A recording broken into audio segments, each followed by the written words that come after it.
আসসালামু আলাইকুম। আমি doctor S M Abdur Rahman, MBBS DMU and PGT consultant সোলজিস্ট।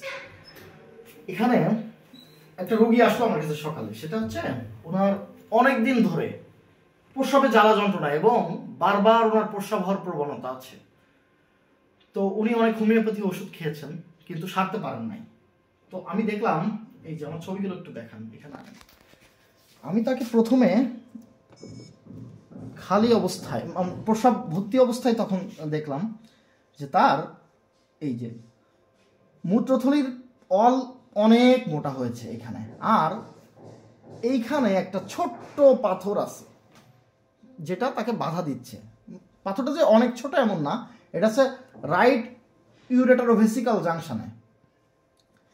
তো এই পাথরটার জন্যই মূলত তার ডান কিডনিতে আমি দেখলাম যে কিছু পানি জমতেছে।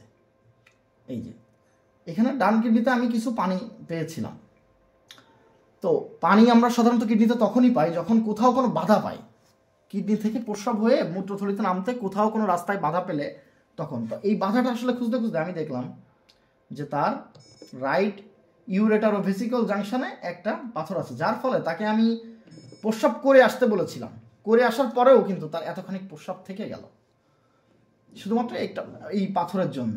আর আমার মেশিনটা যেহেতু কালার ডপলার না, সেহেতু যদি এটা কালার ডপলার মেশিন হইতো তো এই পাথরের জন্য এইখানে একটা লাল আর সবুজ আলো এই বরাবর রিফ্লেক্ট করতো। পাথরের যখন সাউন্ড ওয়েভ বাধা পায় অথবা কোনো হার্ড কোনো কিছুতে, তখন সেটা রিফ্লেক্ট করে।